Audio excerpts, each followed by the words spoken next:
বালিয়াটি প্রাসাদ বা বালিয়াটি জমিদার বাড়ি, এই জমিদার পরিবারের গোড়াপত্তন করেন গোবিন্দরাম সাহা। পরবর্তীতে তার উত্তরসূরি কিশোরীলাল রায় চৌধুরী জমিদার বাড়িটি ব্যবহার করতেন। আপনি আরও জেনে অবাক হবেন, বর্তমানে জগন্নাথ বিশ্ববিদ্যালয়ের প্রতিষ্ঠাতা ছিলেন এই কিশোরীলাল রায় চৌধুরী। তিনি তার পিতার নাম অনুসারে তৎকালীন জগন্নাথ স্কুলের নামকরণ করেন, যা বর্তমানে জগন্নাথ ইউনিভার্সিটি নামে পরিচিতি লাভ করে। আজকে জানাবো এই বালিয়াটি প্রাসাদের ইতিহাস। ভিডিওটি শুরু করার আগে দয়া করে একটি সাবস্ক্রাইব ও একটি ফলো করে দিবেন। চলুন ভিডিওটি শুরু করা যাক।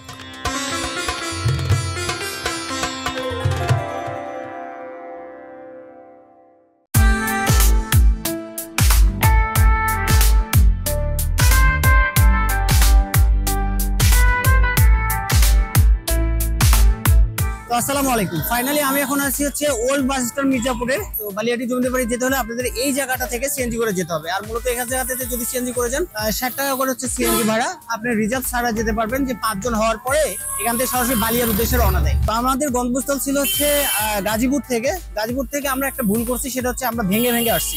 আপনারা যারা গাজীপুর থেকে আসবেন সরাসরি কিন্তু আপনারা টাঙ্গাইলের বাস অথবা যেগুলো বাস উত্তরবঙ্গে দিয়ে যায় সরাসরি বড় বাসে করে ডাইরেক্ট চলে এসে সাইডে কিন্তু মেইন রোডে নামতে পারেন, বাস থেকে নামতে পারেন। সেখানে আপনাদের কিন্তু খুব দ্রুত আসতে পারেন। তো দেখা যাক, আমরা সামনে যাই, যার পর আপনাদের বিষয়ে সবকিছু তথ্য দেওয়ার চেষ্টা করি।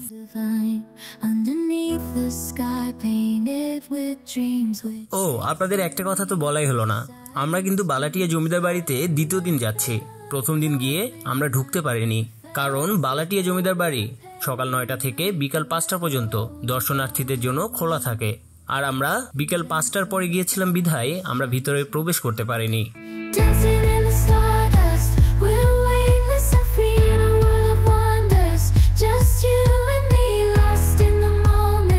আপনাদের আর একটা তথ্য না দিলে না, বালাটিয়া জমিদার বাড়ি কিন্তু প্রতি রবিবার বন্ধ থাকে, এছাড়া প্রতি সোমবার দুপুর পর্যন্ত বন্ধ থাকে। বালাটিয়া জমিদার প্রাসাদে প্রবেশ করতে গেলে জন প্রতি 30 টাকা আপনাদের খরচ করতে হবে।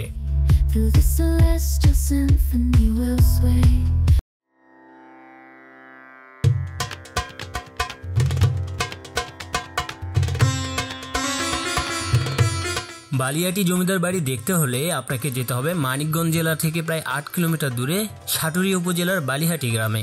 7টি ঐতিহ্যবাহী স্থাপনা নিয়ে বালিয়াটি জমিদার বাড়ি গৌরবের সাক্ষী হয়ে মাথা তুলে দাঁড়িয়ে আছে। দৃষ্টিনন্দন এই জমিদার বাড়ির বিভিন্ন ভবন এক একজন উত্তরাধিকারীদের মাধ্যমে পৃথক সময়ে নির্মিত হয়েছে। বালিহাটি জমিদার বাড়িটি বর্তমানে বাংলাদেশ প্রত্নতাত্ত্বিক বিভাগের মাধ্যমে সংরক্ষণ ও পরিচালনা করা হচ্ছে।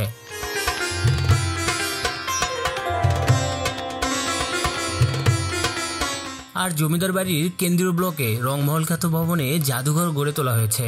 বালিয়াটি প্যালেস নামেও পরিচিত এই জমিদার বাড়ি।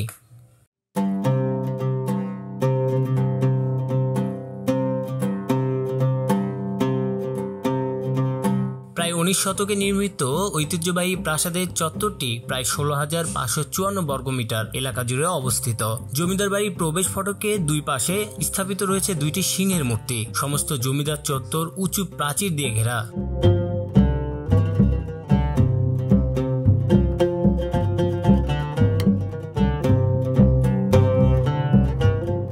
জমিদার বাড়ির মূল ফটক দিয়ে প্রবেশ করলেই সুপ্রশস্ত সবুজে ঢাকা আঙিনা চোখে পড়ে। আঙিনায় গড়ে তোলা হয়েছে সুন্দর ফুলের বাগান। আঙিনার পরেই পাশাপাশি 4টি বহুতল ভবন রয়েছে। এই ভবনগুলোর পিছনেই রয়েছে বিশাল বড় একটি পুকুর ও জমিদারদের অন্দরমহল।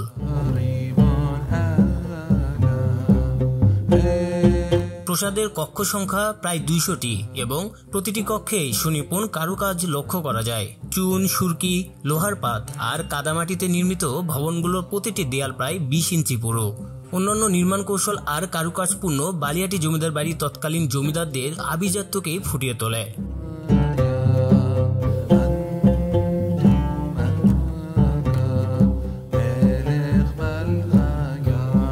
আমি ফাইনালি এখন বালিয়াটি জমিদার বাড়িতে আছি। এখানে ভিডিও করা টোটালি নিষেধ। আমি ছবি তোলার কথা বলে ভিডিও করতেছি। আপনাদের যা তথ্যগুলো দিলাম, যদি ভালো লাগে হিট দ্য সাবস্ক্রাইব বাটন। আর এটা হচ্ছে বালিয়াটি জমিদার বাড়ির জমিদারদের পুকুর, দেখতে পাচ্ছেন। এই পুকুরেই হচ্ছে তারা গোসল করতো, মহিলারা যারা ছিল জমিদারদের তারা কিন্তু এখানেই হচ্ছে গোসল করতো। আচ্ছা, জমিদাররাও এখানে গোসল করতো। পুরোটা কিন্তু দেখেন, পুরোটা কিন্তু ইয়ে করা, একদম প্রাচীর বেষ্টনী ঘেরা। এটা কিন্তু জমিদার বাড়ি, এটাও একটা সাইড দেখেন, এই পাশটা দেখেন। তো জমিদার বাড়ি মানে খুব সুন্দর পরিবেশ, এখানে কিন্তু ফ্যামিলি নিয়ে আসতে পারবেন, অনেক ভালো লাগবে।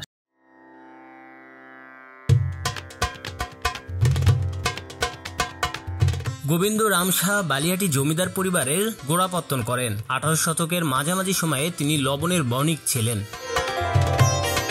জমিদার পরিবারের বিভিন্ন উত্তরাধিকারীদের মধ্যে কিশোরীলাল রায় চৌধুরী, রায় বাহাদুর, হরেন্দ্র কুমার রায় তৎকালীন শিক্ষা খাতে উন্নয়নের জন্য বিখ্যাত ছিলেন। ঢাকা জগন্নাথ কলেজ বা বর্তমানে জগন্নাথ বিশ্ববিদ্যালয়, এই জগন্নাথ বিশ্ববিদ্যালয়ের কিন্তু প্রতিষ্ঠাতা ছিলেন কিশোরীলাল রায় চৌধুরীর পিতা। তার নাম অনুসারেই জগন্নাথ বিশ্ববিদ্যালয় নাম করা হয়।